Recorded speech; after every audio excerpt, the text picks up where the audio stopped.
நிதானமே பிரதானம் அப்படிங்கிறத கடைபிடிக்கக்கூடியவங்க நீங்கள். பொதுவாக விருச்சிக ராசிக்காரங்க எல்லோருக்கிட்டையுமே அன்பாக பழகுவீங்க. அவ்வளோ சீக்கிரம் வந்து சட்டுன்னு ஒட்டிக்க மாட்டீங்க. ஆனால் வந்து உங்களுக்கு பிடிச்சிருந்தா அவங்கள விட்டு விலகிறதுக்கு ரொம்பவே கஷ்டப்படுவீங்க. வெகு நிதானமாக ஆலோசித்த பின்பு தான் ஒருத்தர்கிட்ட பேசி பழகுறீங்க அப்படின்னா அவங்களோட நட்பையோ காதலியோ ஏற்றுப்பீங்க. உங்களோட வாழ்க்கையில் கடந்த காலத்தில் நிறைய துன்பம் துயரத்தை சந்திச்சிருந்தாலும் இந்த மாதம் என்ன மரண அமைப்பு இருக்குது, என்ன மரண விளைவு ஏற்பட்டிருக்கு, என்ன விஷயம்லாம் உங்களுக்கு சாதகமாக நடக்கும். அதாவது இந்த பங்குனி மாதத்தோட அமைப்புகள் உங்களுக்கு எப்படி அமைஞ்சிருக்கு, சாதகமாக இருக்கா பாதகமாக இருக்கா அப்படிங்கிற ஒரு முழுமையான தகவலையும் தான் உங்களுக்காக இப்போ இந்த பதிவில் நாங்கள் சொல்லியிருக்கோம். இந்த பதிவு விருச்சிக ராசி அன்பர்களை பொறுத்த வரைக்கும் ஒரு பயனுள்ள பதிவாக இருக்குன்னு கூட சொல்லலாம். ஏன்னா உங்களோட வாழ்க்கையில் நீங்கள் வெற்றி நிலையை பெற என்ன செய்யணும் அப்படிங்கிற ஒரு முக்கியமான விஷயத்தை உங்களுக்காக இந்த பதிவில் நாங்கள் சொல்லியிருக்கோம். ஸோ ஸ்கிப் பண்ணாமல் முழுமையாக பாருங்கள். கண்டிப்பாக இந்த பதிவை நீங்கள் பயன்பெறக்கூடிய வகையில் இருக்கும். இந்த விருச்சிகம் ராசி செவ்வாய் பகவான ராசி அதிபதியாக கொண்டதுனால செவ்வாய்க்கிழமையில முருகன் வழிபாடு உங்களோட வாழ்க்கையில பாருங்க சிறப்பான உயர்வையும் நன்மையும் கண்டிப்பாக கொடுக்கும். உங்களுக்கு முருகப்பெருமான் பிடிக்கும் அப்படின்னா அறுபடை முருகனுக்கும் அரோகரா அப்படிங்கிற மந்திரத்தை மறக்காம 3 முறை பதிவிடவும் செய்யுங்க. இறைவனின் பரிபூர்ண அருளாலும் எல்லாமே நல்லதாக நடக்கும். உங்களுடைய சுய ஜாதக கணிப்பை எளிய முறையில் தெரிஞ்சுக்க விரும்புறீங்க அப்படின்னா டிஸ்கிரிப்ஷனில் பாருங்கள் ஜோதிடரோட நம்பர் கொடுத்துருக்கோம். அந்த நம்பருக்கு நீங்கள் ஃபோன் பண்ணியே ஜாதக கணிப்பால் உங்களோட வாழ்க்கையில் உயர்வை கண்டிப்பாக பெற முடியும். இந்த விருச்சிக ராசி நட்பு காதல் இதுக்கு ரொம்பவுமே முக்கியத்துவம் தருவீங்க. எப்பவுமே விருச்சிக ராசிக்காரன் கூட பழகிறது பாருங்க கொஞ்சம் கத்தி மீது நடக்கிறது போல இருக்கும். சின்ன விஷயத்துக்காக கூட டக்குன்னு கோபிச்சுக்குவீங்க. இப்படி கோபம் வந்துருச்சு அப்படின்னா பேசாம கூட இருந்துருவீங்க. இல்லைன்னா யார்கிட்ட சண்டை போடுறீங்களோ அவங்க வேண்டவே வேண்டாம் அப்படின்னு அவங்கள விட்டு விலகியும் போயிடுவீங்க. உங்களோட ஏச்சும் பேச்சும் கொஞ்சம் தேல் போல சுருக்குன்னு தான் இருக்கும். அது வந்து மற்றவங்களோட மனதில் காயத்தையும் ஏற்படுத்தும். ஆனால் உண்மையான அன்பு எப்பவுமே உங்களுக்கு இருக்கும். விருச்சிக ராசிக்காரங்க உண்மையான காதல் அந்த வெளிப்படையான தன்மை கொண்டவங்க. இது உங்களுக்கு இருக்கக்கூடிய ஒரு ஸ்பெஷல் அப்படின்னு கூட சொல்லலாம். எப்பவுமே எல்லா விஷயத்துலையுமே சிறப்பாக செயல்படணும் அப்படின்னு நினைப்பீங்க. குடும்பத்தில் இருக்கிறவங்ககிட்டையுமே உங்களோட அன்பால் வெல்லக்கூடியவங்களாக இருப்பீங்க. விருச்சிக ராசிக்காரங்க கொஞ்சம் நிதானமாக செயல்பட்டாலும் தெளிவாக இந்த ஒரு விஷயத்தையும் செய்வீங்க. இந்த பொய் புரட்டு பித்தலாட்டம் இதெல்லாம் உங்களுக்கு தெரியாது. யாராச்சும் உங்களை ஏமாற்ற நினச்சிட்டாங்கன்னு வச்சுக்கோங்களேன், அவங்கள நீங்கள் சும்மாவே விட மாட்டீங்க. அந்த இடத்த விட்டே அப்புறப்படுத்திடுவீங்க. அதே போல் தான் உங்கள் கண்ணுக்கு எட்டிய வரைக்கும் உங்களுக்கு இந்த துரோகியோ எதிரியோ இவங்க இருக்கக்கூடாது அப்படின்னு நினைப்பீங்க. ஆசையும் இருக்கும், கோபமும் அதிகமாக விருச்சிக ராசிக்காரங்கிட்ட இருக்கும். ஆடம்பரமாக வாழணும் அப்படின்னு நினைப்பீங்க. அதீதமாக கடன் வாங்கி சமயத்தில் சிரமப்படக்கூடிய ஒரு தன்மை கொண்டவங்க நீங்கள்.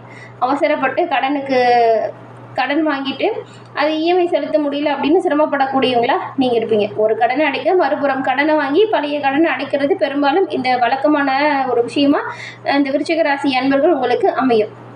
நேர்மையாகவும் கடுமையாக உழைப்பீங்க. சில சமயத்தில் இந்த கருத்து முரண்பாடு இந்த நேர்மையால் நிறைய இடத்துல வந்திருக்கும். மேலதிகாரிகள்கிட்ட முரட்டுத்தனமாக நடந்துக்கிட்டு வேலை விஷயத்தில் நிறைய பின்னடைவு உங்களுக்கு ஏற்பட்டிருக்கும்.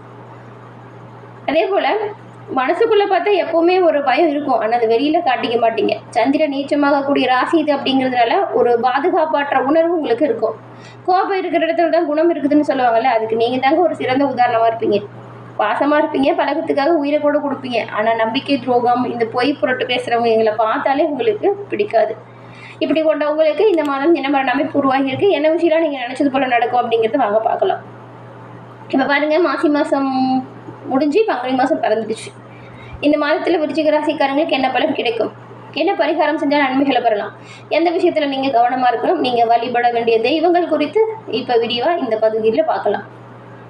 ஒவ்வொரு கிரகங்களுமே குறிப்பிட்ட ஒரு கால இடைவெளியிலிருந்து ஒரு ராசியிலிருந்து இன்னொரு ராசிக்கு பயிற்சி ஆகிறது வழக்கமாக நடக்கிற விஷயம். இப்படி நடக்கக்கூடிய பயிற்சி பாருங்கள் 12 ராசிகள்லையுமே அதோட தாக்கத்தை கொடுத்துட்டு தான் இருக்குது. சூரியன் பயிற்சி, சனி பயிற்சி இப்போ நடந்து முடிஞ்சிருக்கு. இதோட தாக்கம் 12 ராசிகள்லையுமே இருக்குது. பங்குனி மாதம் பிறந்திருக்கக்கூடிய நிலையில் சில ராசிகளுக்கு அதிகப்படியான நன்மையும் கிடைக்குது. ஒரு சில ராசிகள் ரொம்பவுமே கவனமாக இருக்கக்கூடிய சூழல் உருவாகியிருக்கு. சூரியன் பயிற்சியோடு பிறந்திருக்கக்கூடிய பங்குனி மாதம் சில ராசிக்கு அதி அற்புதமான மாற்றத்தையும் கொடுக்குது. இவ்வளோ சிறப்பு வாய்ந்த மாதத்தில் பங்குனி உத்திரம், ஸ்ரீ ராம நவமி இதெல்லாம் முக்கியம் வாய்ந்த ஒரு விஷயமா பார்க்கப்படுது.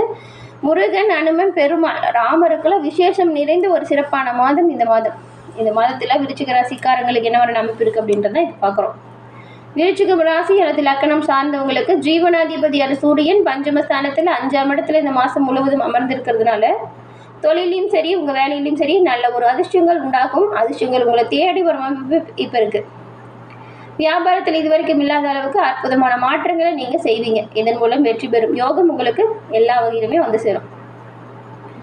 பங்குனி மாதத்தில் உங்களுக்கு பெரிய அளவு தொழில் ரீதியான பலன் கை கொடுக்கும்.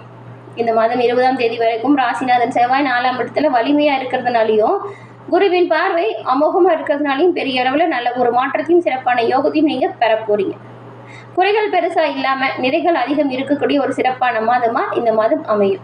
கடந்த காலத்துல இருந்த துன்பங்கள் துயரங்கள் உங்களை விட்டு பரிபூர்ணமா நீங்கும். தொட்டது தொலங்கும், நினைச்சது நடக்கும். அதே போல இந்த விஷயத்துல கவனமா இருக்கணும் அப்படின்னு பார்த்தா அம்மாவோட கருத்து வேறுபாடு வர நிறையவே வாய்ப்பு இருக்கு. அதனால விட்டு கொடுத்து அனுசரிச்சு போகணும். சண்டை சச்சுறுகள் வர வாய்ப்பு இருக்கிறதுனால நீங்க ரொம்பவுமே கவனமா இருக்கணும். அம்மாவோட நீங்க கொஞ்சம் பாசமா அன்பா இருங்க. அவங்களுக்கு தேவையான விஷயத்த செஞ்சு கொடுங்க. இருந்தாலும் பாருங்க, இளையவங்க தாய்கிட்ட விட்டு கொடுத்து போறது தப்பு கிடையாது இல்லையா? விட்டு கொடுத்து போறது நல்லது.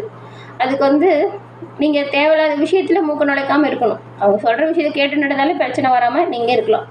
ஒரு சிலருக்கு அப்பாவுடைய உடல்நிலை அல்லது பொருளாதார நிலைமை குறித்த கவலை ஏற்படுவதற்கான வாய்ப்பு இருக்கிறதுனால எச்சரிக்கையா இருக்கணும். நீங்க உங்க தந்தைக்கு உதவக்கூடிய சூழல் இப்போ உருவாக்குது. தொழில் வியாபாரம் எதுவாக இருந்தாலும் சரி, உங்களோட உதவி உங்க தந்தைக்கு இப்போ தேவைப்படும். எந்த விஷயத்துல அனுகூலம் பெறுவீங்க அப்படின்னு பார்த்தா தொழிலில் நல்ல ஒரு உயர்வு, சம்பளத்தில் உயர்வு, பதவியில் ஏற்றம், இது எல்லாமே உங்களுக்கு கிடைக்க வாய்ப்பு இருக்கு. இதை எதிர்பார்த்து காத்திருந்தவங்களுக்கு கண்டிப்பாக அதுக்கான வாய்ப்பு சேரும். ஏன்னா அவ்வளவு சிறப்பான அனுகூலமான அமைப்பு இப்போ இருக்கு. வேலை, தொழில், வியாபார அமைப்பில் நல்ல ஒரு முன்னேற்றம், இதெல்லாம் எதிர்பார்த்து காத்திருந்தவங்களுக்கு இப்போ கிடைக்கக்கூடிய அற்புதமான ஒரு காலகட்டமாக இந்த ஒரு மாதம் அமைஞ்சிருக்கு. 2 மாதத்தில் நடக்கக்கூடிய குடும்பயிற்சியின் மூலமாகவும் உங்களுக்கு நல்ல ஒரு முன்னேற்றம் ஏற்படுங்க. எடுத்த காரியத்தில் ஜெயம் வரும். பொருளாதாரத்தில் நல்ல ஒரு முன்னேற்றம் வரும். தொட்ட காரியம் தொடங்கும். ஒரு சிறப்பான உயர்வு, நல்ல காலகட்டம் ஏற்படும். பொருளாதாரத்தில் நல்ல ஒரு முன்னேற்றம் இருக்குது. பண வரவுமே நல்லா இருக்குது. முன்னேற்றத்திற்காக அடித்தளத்தை இப்போதே நீங்கள் போட ஆரம்பிக்கலாம். பெரிய சோதனைகள் எதுவும் இல்லாமல் ஒரு சிறப்பான யோகத்தை ஏற்படுத்தக்கூடிய வகையில் இந்த மாதத்தோட கிரக சூழல் உங்களுக்கு அமைஞ்சிருக்கு. சோதனையை கூட சாதனையை மாற்றக்கூடிய அமைப்புன்னு கூட சொல்லலாம். சோதனை எதுவும் இல்லாத நல்ல மாதம் தான். பெருசாக நீங்கள் கவலைப்பட தேவையில்லை. இதுக்கு முன்னாடி இருந்த சூழல் இப்போ அப்படியே மாறுது. நல்ல ஒரு உயர்வு ஏற்படக்கூடிய காலகட்டம் இது. விருச்சிகம் ராசியில் இருக்கிற விசாகம் 4ஆம் மாதம் கொண்டவங்களுக்கு பாருங்க, வேகமும் விவேகமும் கொண்டவங்களுக்கு இந்த மாதம் நிதானமாக செயல்பட்டால் நன்மையை பெறலாம். அஷ்டம ஸ்தானத்தில் வக்கரம் அடைஞ்சிருக்கிற குரு பகவான் 17ஆம் தேதி முதல் வக்கர நிவர்த்தி அடைகிறாரு. உங்களோட வேலையில் இதனால கொஞ்சம் குழப்பம் மட்டும் வரலாம். அதனால தான் கவனமா இருங்க அப்படின்னு சொல்றோம். எந்த ஒரு விஷயத்தையும் அவசரமா செஞ்சு நீங்க சங்கடத்துக்கு ஆளாகிடாதீங்க. வியாபாரிகளை பொறுத்த வரைக்கும் போட்ட முதலீட்டை எடுக்க முடியாத அளவுக்கு நிலைமை வரும். வியாபாரத்துல கவனமா எச்சரிக்கையாக தான் கண்டிப்பா இருக்கணும். பணியாளர்களை பொறுத்த வரைக்கும் வேலையில இருந்த பலு குறையும். மேல் அதிகாரிகள் நெருக்கடியை தந்தாலும் அந்த நெருக்கடியை கூட நீங்க திறமையா கையாளுவீங்க. குரு பகவானோட பார்வை பாருங்க, 12, 4ஆம் இடத்துக்கு கிடைக்கிறது. விரைய செலவு ஏற்படும். வாழ்க்கைக்கு தேவையானது தான் இருக்கும், பயப்பட தேவையில்லை. உறக்கம் இல்லாமல் தவிச்சவங்களுக்கு நிம்மதியான ஒரு உறக்கம் வரும்னு கூட சொல்லலாம். குடும்பத்தில் ஏற்பட்ட குழப்பம் விலகுது. கொடுத்த வாக்கு நீங்கள் இந்த வாரம் காப்பாற்ற முடியும். தேவைக்கேற்ற பணம் இந்த மாதம் வரும். சுகஸ்தானத்தில் சஞ்சரிக்கும் ராகுவிற்கு இப்போ குரு பார்வை வரதுனால உடல் மனநிலையில் ஏற்பட்ட சோர்வு உங்களை விட்டு இப்போ விலகுது. கணவன் மனைவி ஒருத்தருக்கு ஒருத்தர் விட்டு கொடுத்து புரிஞ்சு நடந்துக்கிட்டா உங்களோட குடும்ப சூழலையுமே நீங்கள் இனிமையானதை மாற்ற முடியும். அடுத்து பாருங்க, அனுசம் நட்சத்திரக்காரங்க. எந்த நிலை வந்தாலும் மனம் தளராமல் வாழ்ந்து வரக்கூடியவங்களுக்கு பிறந்திருக்கும் மாதம் திட்டமிட்டு செயல்பட்டால் நன்மைகளை பெறக்கூடிய ஒரு சிறப்பான மாதமாக அமையும். 4ஆம் இடத்துல அர்த்தாசிரம சனி சஞ்சரித்து வந்து ராசியையும் பார்த்து உங்களுக்கு நிறைய சோதனையை கொடுத்து வந்த சனி பகவான் இப்போ பூர்வ புண்ணிய ஸ்தானத்தில் சஞ்சாரம் செய்கிறாரு. அவருடைய பார்வை ராசியை விட்டு விலகுது. சனி பகவான் பார்வை உங்களை விட்டு விலகுது அப்படின்னா இது ஒரு சிறப்பான உயர்வை தரக்கூடிய நன்மையான காலகட்டம் அப்படின்னு கூட சொல்லலாம். லாபஸ்தானத்துக்கு சனி பகவானோட பார்வை வர்றதுனால இது வரைக்கும் இருந்த நெருக்கடி இனி இருக்காது. தொடர்ந்து பல சங்கடத்தையும் சந்திச்சு வந்தவங்களுக்கு இனி அதுலேருந்து நல்ல ஒரு மாற்றம் வரும். தொழிலில் உயர்வு, முன்னேற்றம் வரும் அப்படின்னு கூட சொல்லலாம். போட்ட முதலீட்டை எதிர்பார்த்த லாபம் கிடைக்கும். பெரியவங்களோட ஆதரவு இந்த நேரத்தில் உங்களுக்கு பக்கபலமாக இருக்கும். பிள்ளைங்களோட நலனில் கொஞ்சம் அக்கறை காட்டுங்க. குரு பகவானோட பார்வையால் பொருளாதார நிலையில் நல்ல ஒரு உயர்வு ஏற்படக்கூடிய காலகட்டமாக இருக்குது. மனதில் சந்தோஷம் இருக்கும். எந்த ஒரு விஷயத்திலையுமே கவனம் எச்சரிக்கையாக செயல்பட்டால் பெரும்பாலும் நன்மைகளை நீங்கள் பெறலாம். எல்லா இடத்துக்குமே கொஞ்சம் அனுசரித்து போங்க. விட்டு கொடுத்து போகிறது நல்லது. கேட்டை நட்சத்திரக்காரங்களை பொறுத்த வரைக்கும் உழைப்பில் ஆர்வமும் எடுத்த வேலையை முடிக்கக்கூடிய திறமையும் சூப்பராக இருக்கும். உங்களுக்கு இந்த மாதத்தில் இது வரைக்கும் இருந்த நெருக்கடி உங்களை விட்டு விலகும். 6ஆம் தேதி வரைக்கும் புதன் சாதகமாக சஞ்சாரம் செஞ்சதுனால திட்டமிட்டு செயல்பட்டு தொடங்கினா நன்மையை பெறலாம். உங்கள் வியாபாரமும் சரி, தொழிலையும் சரி நல்ல ஒரு முன்னேற்றம், நல்ல ஒரு உயர்வை கண்டிப்பாக பெறலாம். பணவரவுமே அதிகரிக்கும். வியாபாரிகளுக்கும் கலைஞர்களுக்கும் புதிய ஒப்பந்தம் கிடைக்க நிறைய வாய்ப்பு இருக்குது. புதுசாக வாகனம், வீடு வாங்கணும் அப்படின்னு நினச்சிங்கன்னா உங்களோட முயற்சி வெற்றி வாய்ப்பு ஏற்படுத்தும். ராசியை விட்டு சனி பகவானோட பார்வை விலகி இருக்கிறதுனால உடல் ரீதியாக ஏற்பட்ட நலிவு மாறும். சோகத்தில் மூழ்கி கிடந்தவங்களுக்கு நல்ல ஒரு தெளிவு பிறக்கும். ஆரோக்கியமாக செயல்படக்கூடிய நிலை இருக்குது. பிள்ளைகள் பற்றின சிந்தனை அதிகரிக்கும். அந்நியரோட ஆதரவு உங்களுக்கு பக்கபலமாக இருக்கும் பாருங்கள். குருவின் பார்வை விரயம் மற்றும் தன குடும்ப சுகஸ்தானத்தில் கிடைக்கிறதுனால செலவு குறையும். குடும்பத்தில் நிம்மதியான நிலை வரும். மனதில் சந்தோஷம் வரும். கணவன் மனைவி நிலவிய பிரச்சனையுமே முடிவுக்கு வரும். ஒருத்தருக்கு ஒருத்தர் அனுசரித்து ஆலோசனை பண்ணி எந்த ஒரு விஷயத்தையும் செயல்பட தொடங்க. கண்டிப்பாக நன்மையும் நல்ல ஒரு உயிரும் பெறுவீங்க. வேலையில் இருக்கிறவங்களுக்கு வேலையில் கவனமாகவும், மேல்நிலையில் இருக்கிறவங்க குற்றம் சொல்லாத அளவுக்கு நடந்துக்கோங்க. கண்டிப்பாக எல்லா வகையிலுமே நன்மைகளை நீங்கள் பெறுவீங்க. விருச்சிக ராசிக்கு பெரும்பாலும் இந்த மாதத்தோட அமைப்புகள் ரொம்பவே நல்லா இருக்குங்க. கவனமாக முன்னெச்சரிக்கையாக செயல்பட்டால் எல்லாமே நல்லதாக நடக்கும். என்ன நேர்களே, இந்த பதிவை நீங்கள் பயன்பெறும் வகையில் அமைஞ்சிருக்கும்னு நினைக்கிறோம். பதிவு பிடிச்சிருந்தால் லைக் பண்ணுங்கள். உங்கள் நண்பர்களுக்கும் இந்த பதிவை ஷேர் பண்ணுங்கள். மறக்காமல் நீங்கள் சப்ஸ்கிரைப் பண்ணி வச்சு பாருங்கள். தொடர்ந்து பார்த்தமைக்கு நன்றி நேர்களே.